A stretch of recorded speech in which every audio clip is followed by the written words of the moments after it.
Vamos orar, colocar diante de Deus as nossas vidas nesse momento. Pai, na tua presença nós rendemos louvores, te adoramos na beleza da santidade.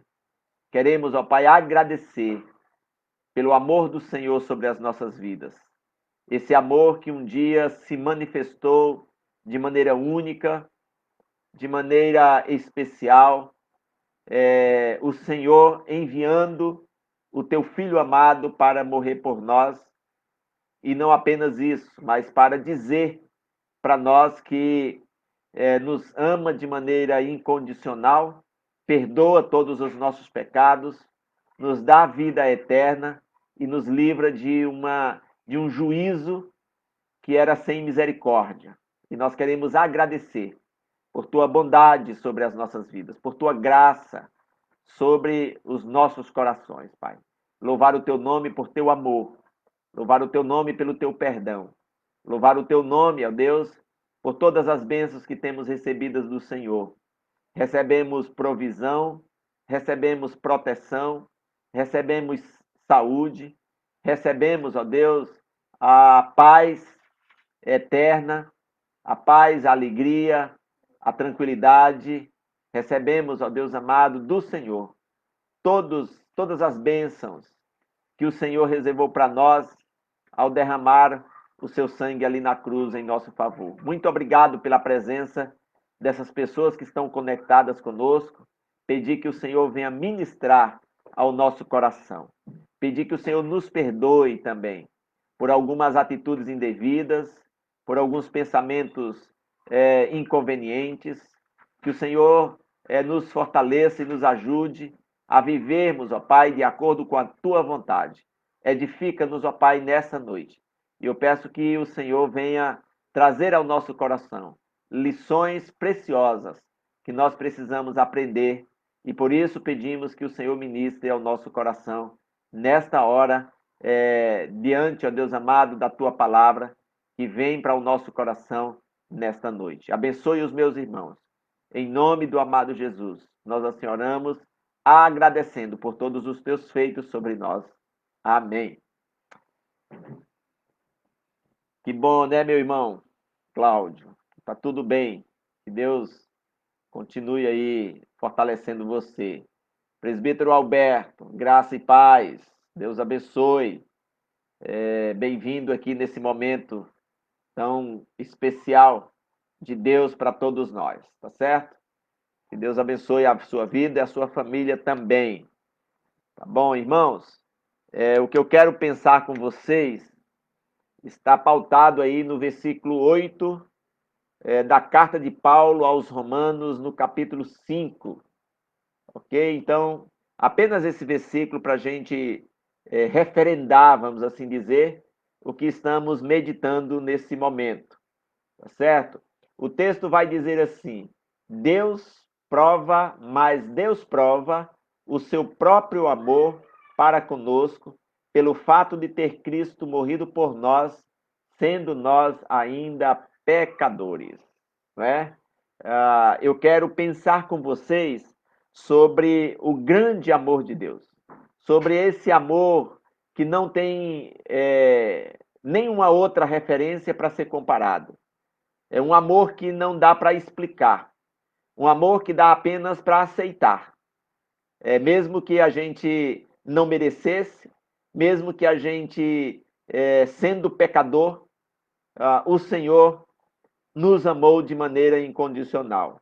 E aí o texto vai dizer exatamente que Deus prova o seu próprio amor por nós, para conosco, pelo fato de ter Cristo morrido por nós, sendo nós pecadores, não merecedores do amor dele, mas da ira, da justiça e da condenação.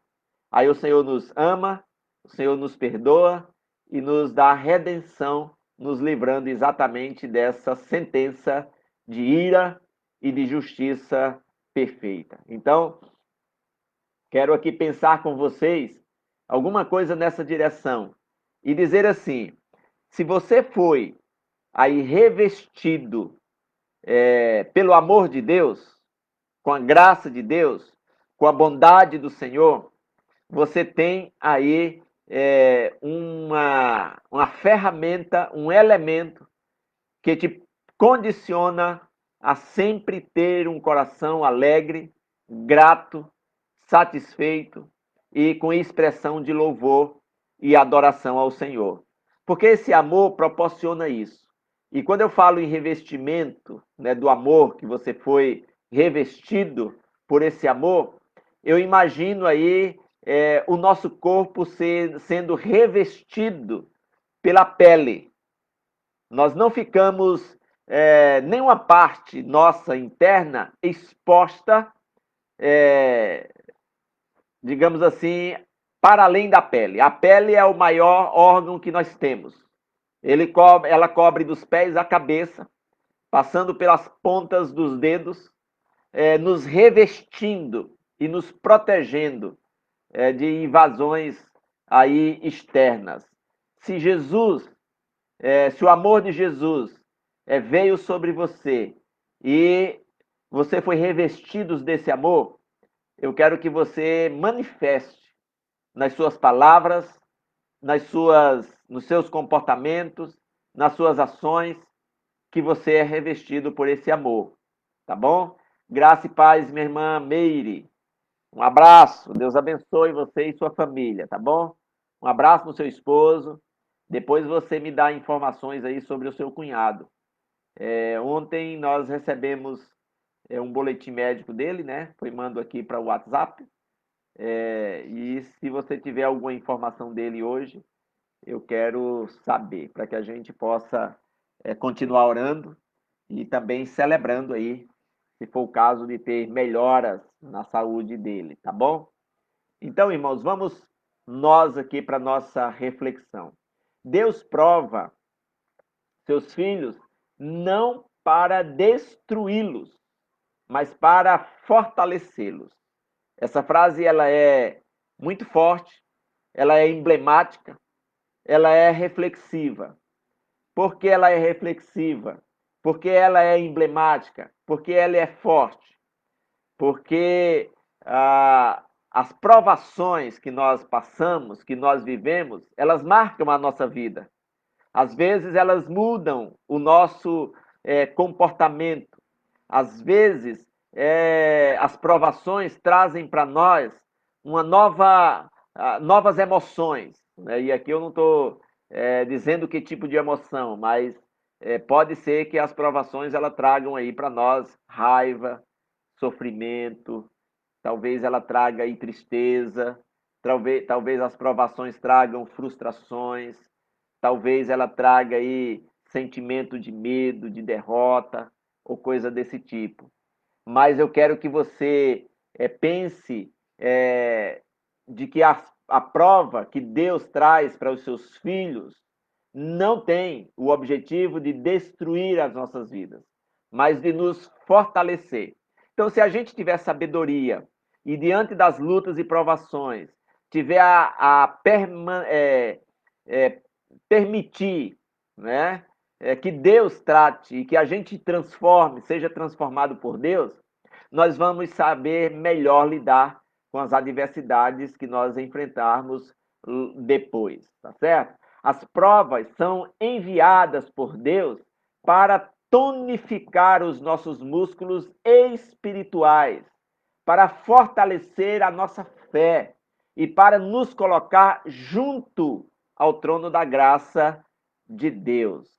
Jô Nunes, meu abraço, tá bom? Você é de Mauá, em São Paulo. Ó, meu abraço especial, tá certo? Aí para você, onde você estiver em Mauá, tá certo? Na sua casa, na rua, enfim, onde você estiver, receba o nosso abraço aqui da Igreja Presbiteriana do bairro Poção, em Cuiabá, no Mato Grosso, tá certo? Que Deus fortaleça você e toda a sua casa, toda a sua família, ok? Então, Deus abençoe. Como eu estava dizendo, as provas são enviadas por Deus para nos fortalecer. É mais ou menos aquela ideia da gente ir para a academia para fazer musculação, sabe? Que a gente fica mais forte, fica mais resistente, fica mais aí com vigor.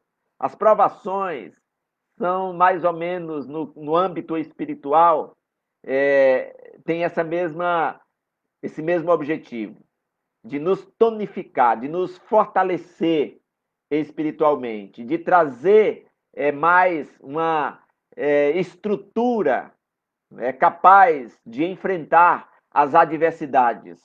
E assim eu quero que você possa pensar exatamente nas lutas e provações que porventura você passe nessa direção. Antônio Emídio, Recife, Pernambuco, Deus te abençoe. Um abraço bem forte para você aí na capital pernambucana, tá bom? Eu sou daí pertinho de Recife, tá certo? Eu não sou pernambucano, mas eu sou paraibano, tá bom? Eu tenho família que mora em João Pessoa, tenho outras pessoas e famílias que moram em Recife, apesar de já fazer bastante tempo que eu não as vejo, mas eu tenho alguns primos que moram aí em Recife. Tenho um irmão que mora em João Pessoa e vários primos que moram em João Pessoa, tá bom? Então, Antônio, meu abraço, Deus te abençoe e que você seja edificado nessa noite, nesse momento aqui. Vamos para frente com a nossa reflexão. Então, as provações, ela nos coloca junto ao trono da graça do Senhor. Elas nos ajudam a nos aproximar mais de Deus. Ela nos faz compreender que dependemos mais de Deus. Quando as provações vêm, nós achamos e entendemos que nós não damos conta de superar as lutas e as dificuldades sozinho. Então, Deus abençoe, Deus abençoa as nossas vidas e nos faz aqui cada dia mais nos aproximar do trono da graça, experimentar experiências novas na presença dele. E aí, nós temos aqui a referência, por exemplo, de Abraão, né? Quando Deus apareceu a Abraão e lhe pediu seu filho Isaque em sacrifício, né? Abraão creu, a Bíblia diz, em Deus e obedeceu sua ordem na confiança de que Deus poderia ressuscitar o seu filho. Eu já preguei várias vezes nesse texto, né, que fala que Deus pede a Abraão o filho Isaque, e uma das experiências dessa mensagem que eu preguei foi muito marcante, que de vez em quando eu me lembro, quando eu falo dessa mensagem, eu me lembro dessa experiência vivenciada no ano de 2003, né? Já tem aí mais de 15 anos que a gente vivenciou uma experiência muito marcante nisso daí, quando eu preguei sobre essa mensagem, sobre Deus pedir Isaac a Abraão. Abraão vai lá para sacrificar o filho, e quando eu termino de pregar essa mensagem, quando o culto termina, chega um visitante para mim e começa a discutir, conversar algumas coisas comigo sobre isso, e aí ele me faz uma pergunta que me fez tremer as pernas naquele momento, né? Ele diz para mim assim: se Deus pedir o seu filho, o que é que você faz? Eu tinha um menino de 2 anos na ocasião, né? E eu tremi nas bases e eu pensei um pouco para responder. E depois eu disse para ele: eu não sei o que eu faria se Deus pedisse o meu filho, mas eu tenho certeza de uma coisa: se Deus não vai pedir meu filho se eu não tiver estrutura para suportar, né, essa perda, vamos assim dizer. E aí foi essa resposta que eu dei para ele. E um mês depois, né, Deus levou meu filho, apenas de 2 anos, num acidente. E assim a gente pôde depois experimentar, né, o que Deus havia de fazer exatamente nesse momento tão difícil e de dor tão intensa que nós passamos.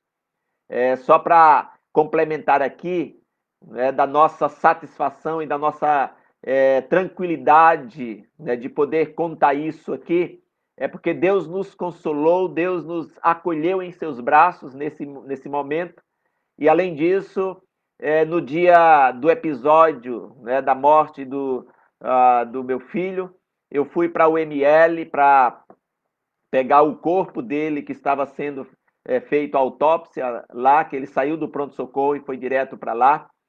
para o IML, e quando eu cheguei lá, eu me deparei com o médico que fez a autópsia dele, e o médico me confrontou com a Bíblia na mão, trouxe uma Bíblia dentro de sua bolsa e me entregou essa Bíblia pedindo para que eu provasse que Deus existia para ele, né? E aí eu abri no Salmo 23, li o Salmo para ele.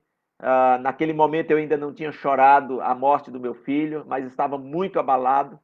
Apenas eu disse para ele, mesmo que o meu filho tenha ido, mesmo que Deus tenha levado o meu filho, eu não posso jamais negar a existência desse Deus, eu jamais posso me revoltar contra esse Deus, mas eu quero dizer que Deus existe e eu continuo adorando e servindo a esse Deus. E eu entreguei a Bíblia para ele depois de explicar alguns versículos daquele texto. E quando eu entreguei a Bíblia para ele, ele disse: muito obrigado. Eu moro numa cidade do interior do Mato Grosso. Vim para cá como médico legista, né, que é uma cidade próxima aqui de Cuiabá, apenas 100 e poucos quilômetros. E ele veio trabalhar no IML e veio decidido que se quando ele terminasse aquele dia de trabalho não aparecesse ninguém para provar que Deus existia para ele não voltaria vivo para casa, ele tiraria a sua própria vida. E ali eu pude agradecer a Deus, porque Deus oportunizou, ainda levando meu filho, me oportunizou livrar alguém da condenação e da morte por suicídio. Depois, né, desse momento, 2 anos depois, mais ou menos, eu ouvi as pessoas contando o testemunho que ele contava o testemunho dele nas igrejas e nos locais onde ele trabalhava, de que Deus havia livrado ele da morte exatamente naquele dia em que ele pediu para alguém provar que Deus existia, né? Então, assim, como testemunho disso, eu fico feliz porque essas provações que Deus proporciona para nós tonifica a nossa fé, renova a nossa esperança e nos faz compreender que as nossas vidas devem ser conduzidas pelo Senhor. O Senhor me amou de maneira tão especial que ele deu Jesus para morrer por mim, e eu não merecia nada disso. Então, dizer isso para mim e para você é um privilégio muito grande. As provações, elas nos servem para tonificar a nossa vida espiritual, para nos fortalecer, para nos dar cada dia entendimento de que dependemos do Senhor e que esse amor que nos alcançou e que somos revestidos por esse amor, nós podemos celebrar e adorar e enfrentar qualquer adversidade neste mundo.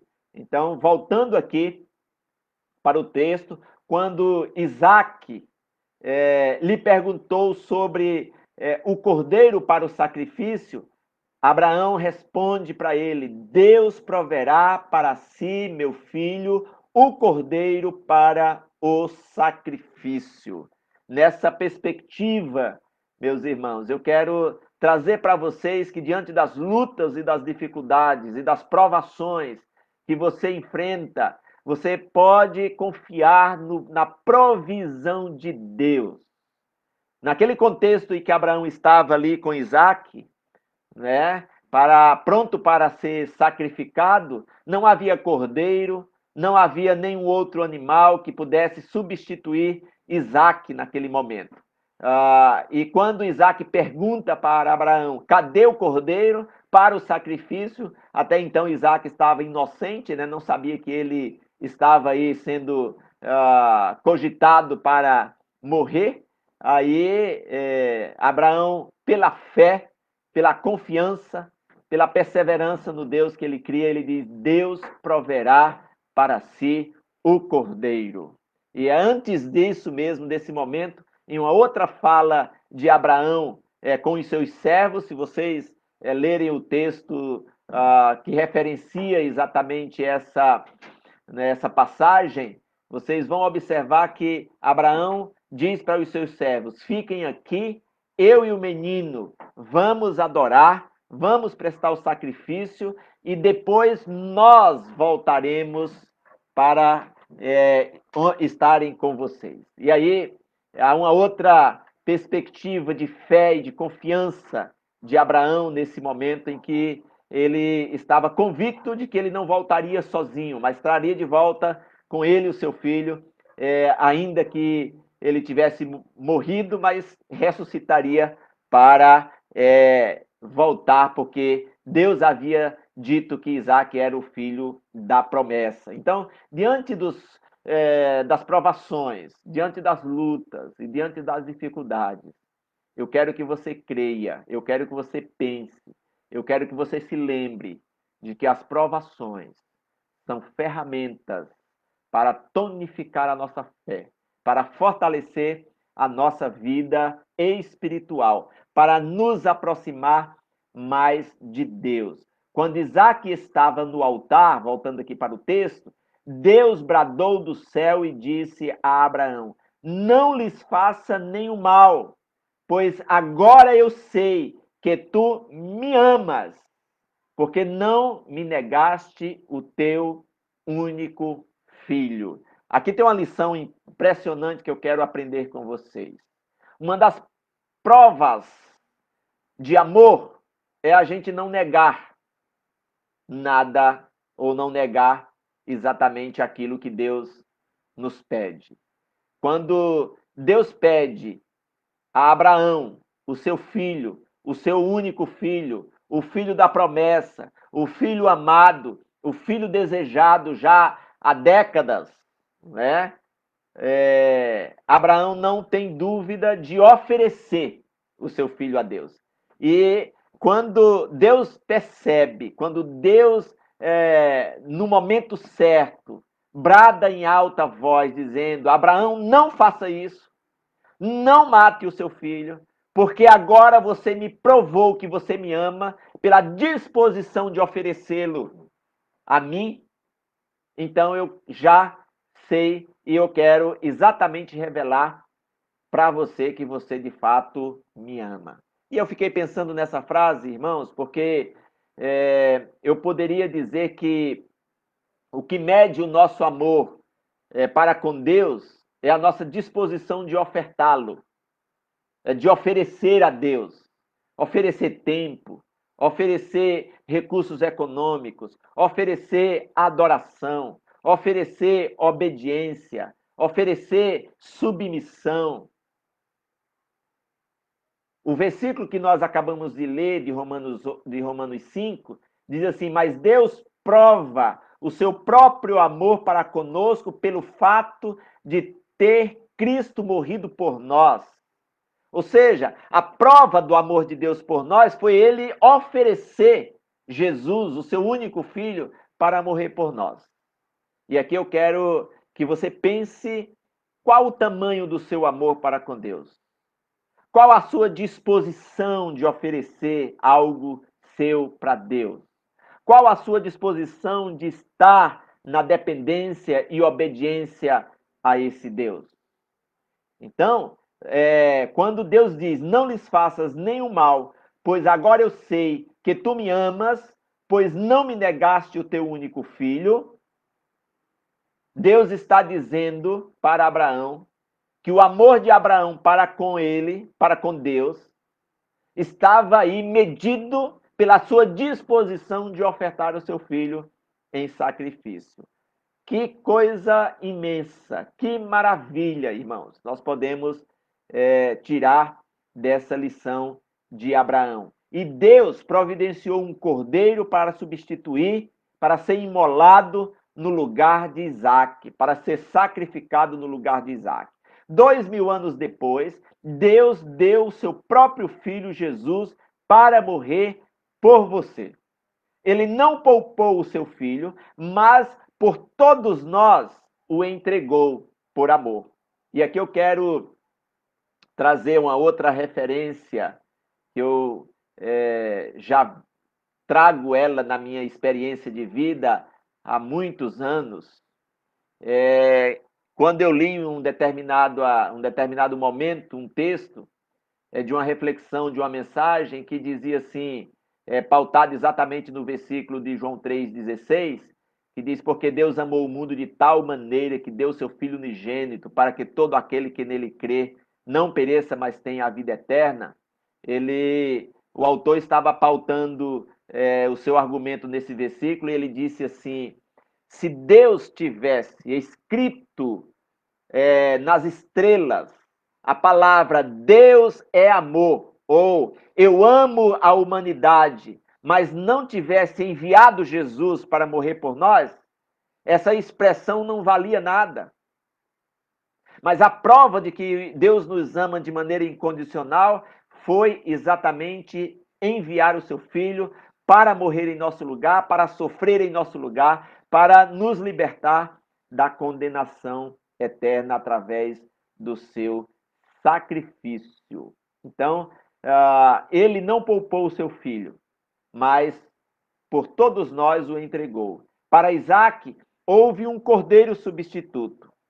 Mas Jesus, o Cordeiro de Deus que tira o pecado do mundo, ele foi imolado na cruz para a nossa redenção.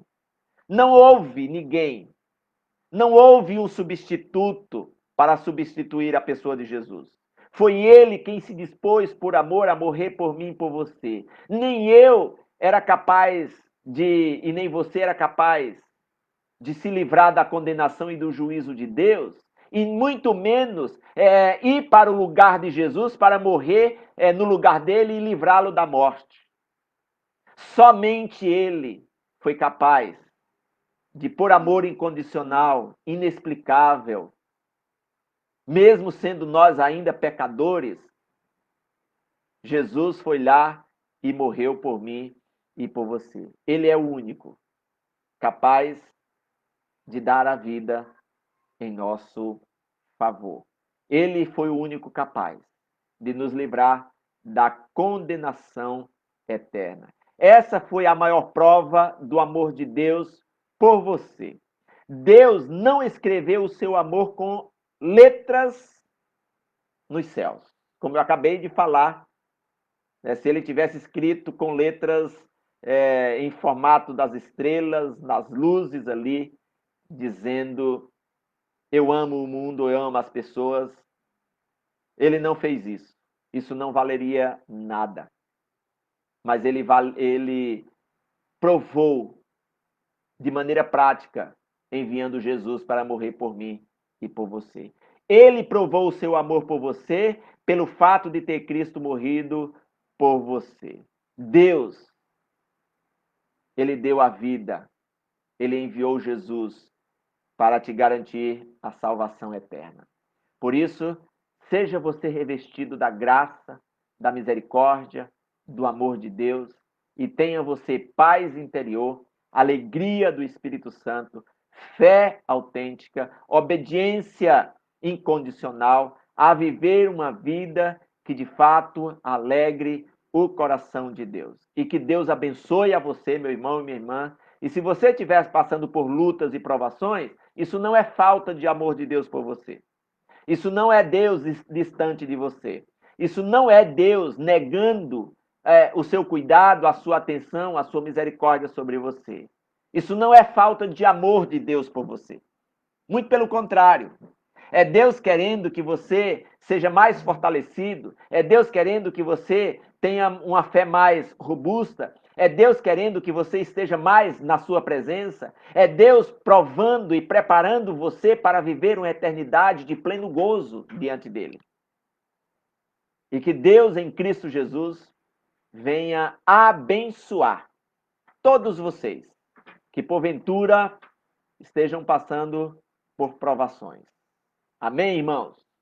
Deus abençoe, Deus fortaleça a todos os irmãos que estão fazendo parte dessa live. Deus abençoe em nome de Jesus.